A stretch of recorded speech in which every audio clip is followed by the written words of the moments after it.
कक्षा 7 ए और बी के सभी बच्चे अपनी हिंदी की सहायक पुस्तक महाभारत कथा निकाल लें और यूनिट 1 का भाग 9 द्रोणाचार्य खोलकर देखें, पढ़ाया जाएगा। आचार्य द्रोण महर्षि भरद्वाज के पुत्र थे। पांचाल नरेश का पुत्र द्रुपद भी द्रोण के साथ ही भरद्वाज आश्रम में शिक्षा पा रहा था। दोनों में गहरी मित्रता थी। कभी कभी राजकुमार द्रुपद उत्साह में आकर द्रोण से यहाँ तक कह देता था कि पांचाल देश का राजा बन जाने पर मैं आधा राज्य तुम्हें दे दूंगा। शिक्षा समाप्त होने पर द्रोणाचार्य ने कृपाचार्य की बहन से ब्याह कर लिया। उससे उनके एक पुत्र हुआ जिसका नाम उन्होंने अश्वत्थामा रखा। द्रोण अपनी पत्नी और पुत्र को बड़ा प्रेम करते थे। द्रोण बड़े गरीब थे। वो चाहते थे कि धन प्राप्त किया जाए और अपनी पत्नी व पुत्र के साथ सुख से रहा जाए। उन्हें खबर लगी कि परशुराम अपनी सारी संपत्ति गरीब ब्राह्मणों को बांट रहे हैं, तो भागे भागे उनके पास गए।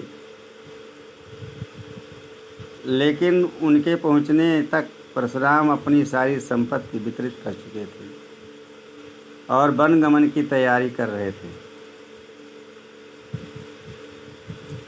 द्रोण को देखकर वह बोले, ब्राह्मण श्रेष्ठ, आपका स्वागत है, पर मेरे पास जो कुछ था वह मैं बांट चुका हूँ। अब यह मेरा शरीर और धनुर्विद्या ही है। बताइए मैं आपके लिए क्या करूं? तब द्रोण ने उनसे सारे अस्त्रों के प्रयोग तथा रहस्य सिखाने की प्रार्थना की। परशुराम ने यह प्रार्थना स्वीकार कर ली और द्रोण को धनुर्विद्या की पूरी शिक्षा दे दी। कुछ समय बाद राजकुमार द्रुपद के पिता का देहावसान हो गया और द्रुपद राजगद्दी पर बैठा।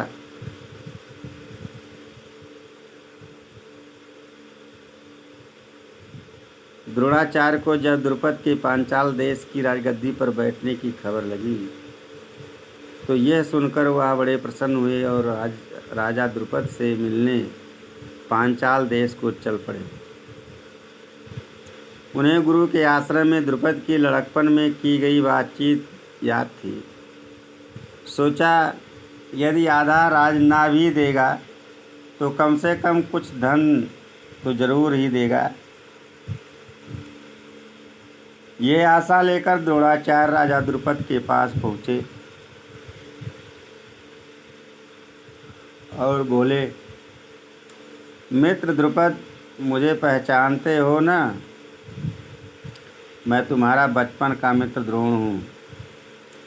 ईश्वर के मन में मत हुए राजा द्रुपद को द्रोणाचार्य का आना बुरा लगा और द्रोण का अपने साथ मित्र का सा व्यवहार करना तो और भी अखरा। वह द्रोण पर गुस्सा हो गया और बोला, ब्राह्मण, तुम्हारा यह व्यवहार सज्जनोचित नहीं है। मुझे मित्र कहकर पुकारने का तुम्हें साहस कैसे हुआ? सिंहासन पर बैठे हुए एक राजा के साथ एक दरिद्र प्रजाजन की मित्रता कभी हुई है?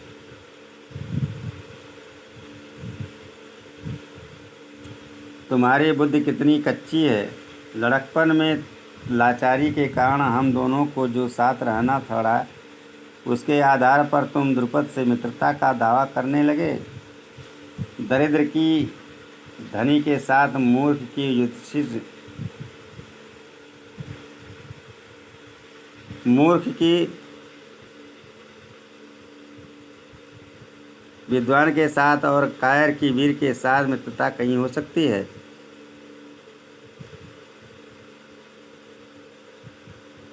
मित्रता बराबरी की हैसियत वालों में ही होती है।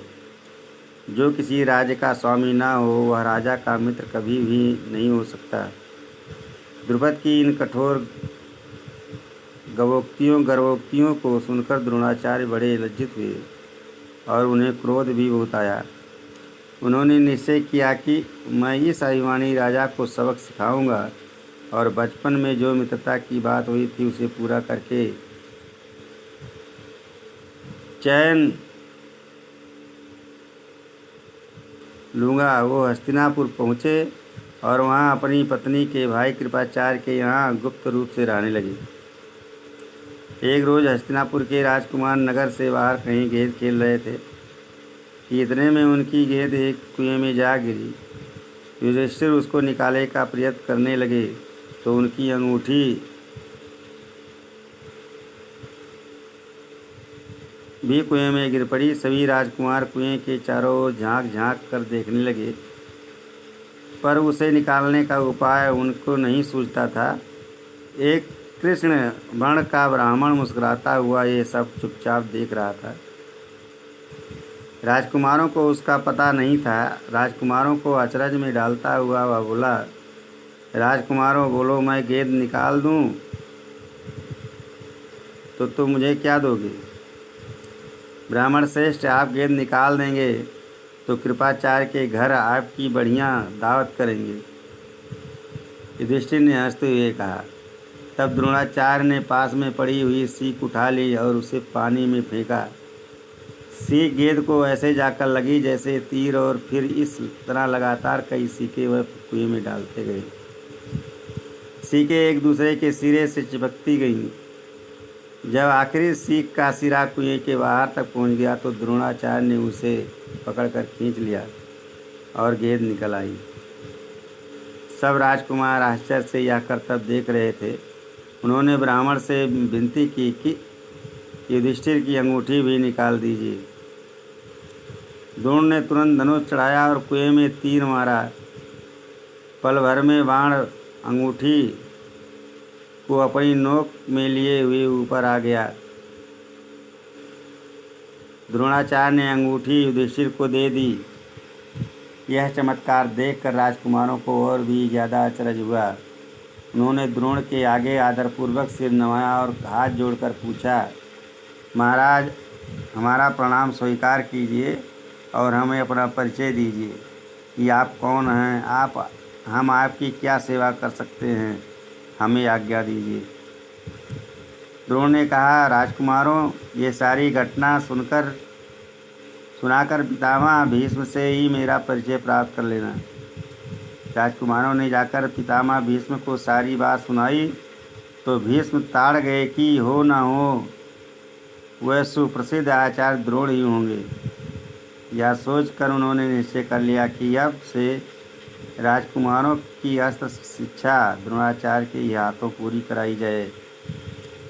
बड़े सम्मान से उन्होंने द्रोण का स्वागत किया और राजकुमारों को आदेश दिया कि वह गुरु द्रोण से ही धनुर्विद्या सीखा करें।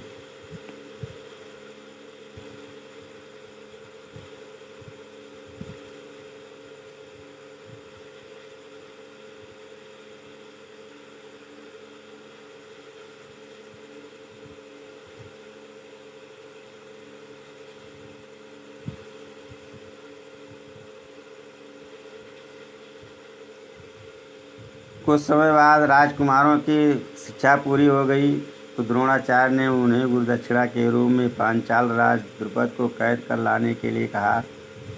उनकी आज्ञानुसार पहले दुर्योधन और कर्ण ने द्रुपद के राज पर धावा बोल दिया, पर पराक्रमी द्रुपद के आगे वे ना ठहर सके, हार कर वापस आ गए। तब द्रोण ने अर्जुन को भेजा। अर्जुन ने पांचाल राज की सेना को तहस नहस कर दिया और राजा द्रुपद को उनके मंत्री सहित करके आचार्य के सामने ला खड़ा किया।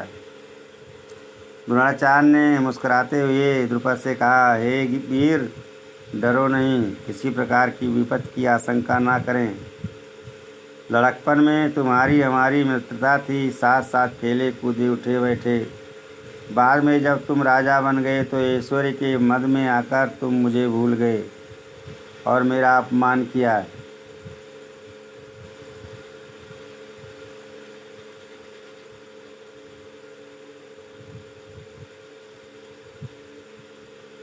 तुमने कहा था कि राजा ही राजा के साथ मित्रता कर सकता है, इसी कारण मुझे युद्ध करके तुम्हारा राज छीनना पड़ा। परंतु मैं तो तुम्हारे साथ मित्रता ही करना चाहता हूँ, इसलिए आधा राज तुम्हें वापस लौटा देता हूँ, क्योंकि मेरा मित्र बनने के लिए भी तुम्हें राज चाहिए न। मित्रता तो बराबरी की हैसियत वालों में ही हो सकती है। द्रोणाचार्य ने इसे अपने अपमान का काफ़ी बदला समझा और उन्होंने द्रुपद को बड़े सम्मान के साथ विदा किया। इस प्रकार राजा द्रुपद का गर्व चूर हो गया, लेकिन बदले से घृणा दूर नहीं होती। किसी के अभिमान को ठेस लगने पर जो पीड़ा होती है उसे सहन करना कठिन होता है। द्रोण के बदला लेने की भावना द्रुपद के जीवन का लक्ष्य बन गई। उसने कई कठोर व्रत और तप इस कामना से किए कि उसे एक ऐसा पुत्र हो जो द्रोण को मार सके, साथ ही एक ऐसी कन्या हो जो अर्जुन को ब्याही जा सके। आखिर उसकी कामना पूरी हुई। उसके धृष्टद्युम्न नाम का एक पुत्र हुआ और द्रौपदी नाम की एक कन्या। आगे चलकर कुरुक्षेत्र की रणभूमि में अजय द्रोणाचार्य इसी धृष्टद्युम्न के हाथों मारे गए।